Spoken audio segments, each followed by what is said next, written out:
Big fine top 4ನೇ story ನೋಡ್ತಾ ಹೋಗೋಣ. ನೋಡಿ, ಬೆಂಗಳೂರಿನ ವಿಚಾರದಲ್ಲಿ ಸರ್ಕಾರ ಒಂದಷ್ಟು ಲೆಕ್ಕಾಚಾರ ಹಾಕೊಂಡಿತ್ತು. ಆ ಲೆಕ್ಕಾಚಾರ ಉಲ್ಟಾ ಹೊಡಿತಾ ಅನ್ನುವಂತ ಪ್ರಶ್ನೆ ಕಾಡ್ತಾ ಇದೆ. ಕಾರಣ, ಆಡಳಿತ ಸುಧಾರಣೆಗೆ ಅಂತ ಬಿಬಿಎಂಪಿಗೆ ಎಳ್ನೀರು ಬಿಟ್ಟಿತ್ತು ಸರ್ಕಾರ. ಬಿಬಿಎಂಪಿ ಬದಲು ಜಿಬಿಎನ ಅಸ್ತಿತ್ವಕ್ಕೆ ಸರ್ಕಾರ ತಂದಿತ್ತು.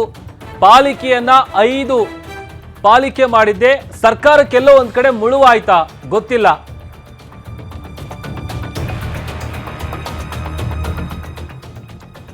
ಒಂದು ಪಾಲಿಕೆಯನ್ನ 5 ಪಾಲಿಕೆ ಮಾಡಿದ್ದೆ ಸರ್ಕಾರಕ್ಕೆ ಮುಳುವಾಯ್ತಾ? ಆರ್ಥಿಕ ಸಂಕಷ್ಟದ ಬಗ್ಗೆ ಸ್ವತಃ ಜಿಬಿಎ ಮುಖ್ಯ ಆಯುಕ್ತರು ಒಪ್ಕೊಂಡಿದ್ದಾರೆ. 5 ಪಾಲಿಕೆ ಪೈಕಿ ಪಶ್ಚಿಮ ನಗರ ಪಾಲಿಕೆಗೆ ನಿರೀಕ್ಷಿತ ಆದಾಯ ಇಲ್ಲ ಅನ್ನುವಂಥದ್ದು ಗೊತ್ತಾಗ್ತಾ ಇದೆ. ಖರ್ಚು ವೆಚ್ಚಕ್ಕೆ ತಾಳೆಯಾಗದೆ ಪಶ್ಚಿಮ ಪಾಲಿಕೆ ಪರದಾಡ್ತಾ ಇದೆ. ನಮಗೆ ಆರ್ಥಿಕ ಸಹಾಯ ಮಾಡಿ ಅಂತ ಪಶ್ಚಿಮ ಪಾಲಿಕೆಯಿಂದ ಗ್ರೇಟರ್ ಬೆಂಗಳೂರು ಅಥಾರಿಟಿಗೆ ಪತ್ರ ಬರೆಯಲಾಗಿದೆ. ಪಶ್ಚಿಮ ಪಾಲಿಕೆ ಪತ್ರವನ್ನು ಆಧರಿಸಿ ಇತ್ತ ಜಿಬಿಎ ಕೂಡ ಸರ್ಕಾರಕ್ಕೆ ಒಂದು ಪತ್ರ ಬರೆದಿದೆ. ಈ ಪತ್ರದಲ್ಲಿ ಏನಿದೆ ಅನ್ನುವಂಥ ವಿಚಾರವನ್ನು ಗಮನಿಸಿದ್ರೆ ಕ್ಲಿಯರ್ ಆಗಿ ಗೊತ್ತಾಗುತ್ತೆ.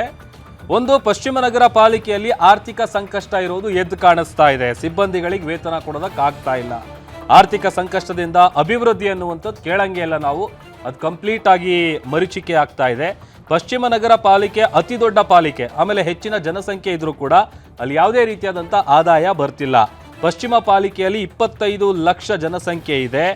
160 ಚದರ ಕಿಲೋಮೀಟರ್ ವ್ಯಾಪ್ತಿ ಇದೆ. ವಾಣಿಜ್ಯ ಕಟ್ಟಡಗಳು ಕಡಿಮೆ ಇದೆ. ರೆಸಿಡೆನ್ಷಿಯಲ್ ಪ್ರಾಪರ್ಟಿ ಜಾಸ್ತಿ ಇದೆ. ಈ ಎಲ್ಲ ವಿಚಾರಗಳನ್ನು ಆ ಪತ್ರದಲ್ಲಿ ಉಲ್ಲೇಖ ಮಾಡಿದ್ದಾರೆ. Revenue as compared to, I mean, they will not be able to generate as much revenue as other corporations. ಪಾಲಿಕೆ ಕಮಿಷನರ್ಸ್ ಮತ್ತೆ ಮಾತಾಡಿದ್ದಾರೆ ಅವರಿಗೆ ಪಾಲಿಕೆಗಳಲ್ಲಿ ಕೆಲವೊಂದು ಹೌದು, they have made their request asking for funding, so definitely we will sort it out. ಅದಕ್ಕೆ ನಾವು ಸರ್ಕಾರಕ್ಕೆ ಈಗಾಗಲೇ ಕೇಳ್ತಾ ಇರ್ತೀವಿ. Once the SFC gives a recommendation, what ನಮ್ಮದೇನು ಅನುಮಾನ ಇದೆ ಅದು ಅವರು ನೋಡಿಕೊಂಡು they will make necessary changes in that. ತಜ್ಞರು ಹೇಳೋ ಪ್ರಕಾರ ಏನು 5 ಪಾಲಿಕೆಗಳು ಮಾಡಿದ್ರು ಆ ಒಂದು ಕಾನ್ಸೆಪ್ಟೇ ಇದಕ್ಕೆ ಈ ಥರದ ಪರಿಸ್ಥಿತಿಗೆ ಕಾರಣ.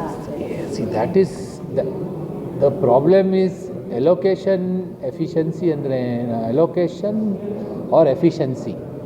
I would not say allocation, I will say efficiency issue. ನೋಡಿದರೆ it is easier for people to talk to their concerned commissioners and look at local problems. ಯಾಕಂದರೆ ಡಿಸೆಂಟ್ರಲೈಸೇಷನ್ ಮಾಡಿರುವಾಗ at the level of the local ಬಾಡಿನಲ್ಲಿ ಜಾಸ್ತಿ ಜನರು response ಮಾಡಲಿಕ್ಕೆ ಅವಕಾಶ ಇದೆ. Closer supervision ಇರ್ತದೆ. ಮತ್ತಷ್ಟು ಡೀಟೇಲ್ಸ್ ಕೊಡ್ತಾರೆ ನಮ್ಮ metro bureau head Ullas live join ಆಗ್ತಾ ಇದ್ದಾರೆ. ಉಲ್ಲಾಸ್, ಒಂದು ಪಾಲಿಕೆನ 5 ಪಾಲಿಕೆ ಮಾಡುವ ಹಿಂದೆ ಸರ್ಕಾರದ ಒಂದಷ್ಟು ಲೆಕ್ಕಾಚಾರಗಳಿತ್ತು. ಬಟ್ ಎಲ್ಲೋ ಒಂದು ಕಡೆ ಆ ಲೆಕ್ಕಾಚಾರನೇ ಉಲ್ಟಾ ಹೊಡಿತಾ ಹೇಗೆ ಅಂತ? ಖಂಡಿತವಾಗ್ಲೂ ಪ್ರಭು, ಬೆಂಗಳೂರಿನ ಸಮಗ್ರ ಅಭಿವೃದ್ಧಿ ಮಾಡ್ತೀವಿ ಅನ್ನುವಂಥ ಒಂದು ಮಾತನ್ನು ಹೇಳೋದ್ರ ಮೂಲಕ ಬಿಬಿಎಂಪಿ ಅಂದರೆ ಬೃಹತ್ ಬೆಂಗಳೂರು ಮಹಾನಗರ ಪಾಲಿಕೆಯ ಹೆಸರನ್ನು ಇತಿಹಾಸ ಪುಟ ಸೇರಿಸುವ ಮೂಲಕ ಗ್ರೇಟರ್ ಬೆಂಗಳೂರು ಅಥಾರಿಟಿಯನ್ನು ಜಾರಿಗೆ ತರುವಂಥ ಕೆಲಸವನ್ನು ರಾಜ್ಯ ಸರ್ಕಾರ ಮಾಡ್ತು.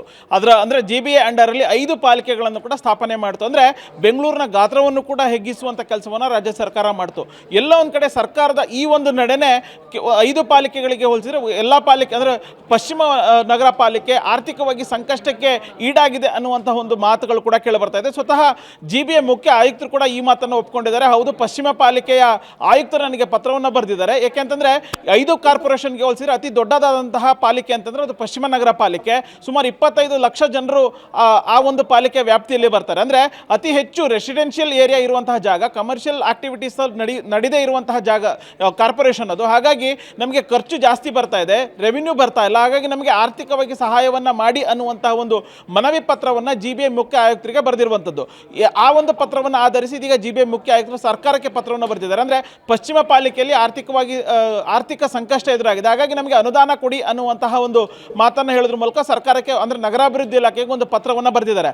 ಎಲ್ಲೋ ಒಂದು ಕಡೆ ಬೆಂಗಳೂರನ್ನು ಅಭಿವೃದ್ಧಿ ಮಾಡ್ತೀವಿ ಅಂದರೆ ವಿಭಜನೆ ಮಾಡುವಂಥ ವಿಚಾರದಲ್ಲಿ 5 ಪಾಲಿಕೆಗಳನ್ನು ವಿಭಜನೆ ಮಾಡುವಂಥ ವಿಚಾರದಲ್ಲಿ ಆರ್ಥಿಕವಾಗಿ ಸದೃಢತೆಯನ್ನು ನೋಡಿಕೊಂಡು ವಿಭಜನೆಯನ್ನು ಮಾಡಬೇಕಾಗಿತ್ತು ಅಥವಾ ಪಾಲಿಕೆಯನ್ನು ಸ್ಥಾಪನೆ ಮಾಡಬೇಕಾಗಿತ್ತು. ಆದರೆ ಅದೆಲ್ಲದನ್ನು ಬಿಟ್ಟು ಮನಸ್ಸಿಗೆ ಬಂದಂತೆ ಪಾಲಿಕೆಗಳನ್ನು 5 ಪಾಲಿಕೆಗಳನ್ನು ಸ್ಥಾಪನೆ ಮಾಡಿರುವಂಥದ್ದಕ್ಕೆ ಇದು ಸೂಕ್ತ ಉದಾಹರಣೆ ಅನ್ನುವಂಥದ್ದು. ಕೇವಲ ಈಗ ಸದ್ಯಕ್ಕೆ ಸಿಗ್ತಾ ಇರುವಂಥದ್ದು ಪಶ್ಚಿಮ ನಗರ ಪಾಲಿಕೆ ಮಾತ್ರ ಆರ್ಥಿಕವಾಗಿ ಸಂಕಷ್ಟಕ್ಕೆ ಎದುರಾಗಿದೆ ಅಂತ ಹೇಳಿ. ಉಳಿದಂಥ 4 ಕಾರ್ಪೊರೇಷನ್ ನೋಡ್ತಾ ಹೋಗೋದಾದ್ರೆ ಅದು ಕೂಡ ಆದಾಯಕ್ಕೆ ಮತ್ತು ಖರ್ಚು ವೆಚ್ಚಕ್ಕೆ ಹೋಲಿಸಿದರೆ ತಾಳೆ ಆಗ್ತಾ ಇಲ್ಲ. ಈ ವಿಚಾರವನ್ನು ಈ ಹಿಂದೆನೇ ಗ್ಯಾರಂಟಿ ನ್ಯೂಸ್ ವರದಿಯನ್ನು ಪ್ರಸಾರ ಮಾಡಿತ್ತು. ಅಂಕಿಅಂಶಗಳ ಮೂಲಕ ವರದಿಯನ್ನು ಪ್ರಸಾರ ಮಾಡಿ ಆರ್ಥಿಕ 1 ವರ್ಷದ ಒಳಗಡೆ ಆರ್ಥಿಕ ಸಂಕಷ್ಟಕ್ಕೆ ಎದುರಾಗುತ್ತೆ ಅನ್ನುವಂತಹ ಒಂದು ವರದಿ ಪ್ರಸಾರ ಮಾಡಿತ್ತು. ಈಗ ಮುಖ್ಯ ಆಯುಕ್ತರ ಮಾತನ್ನು ನೋಡ್ತಾ ಹೋಗೋದಾದ್ರೆ ಅದು ಸತ್ಯ ಅನ್ನುವಂಥದ್ದು ಮತ್ತೊಮ್ಮೆ ಸಾಬೀತಾಗಿರುವಂಥದ್ದು ಪ್ರಭು.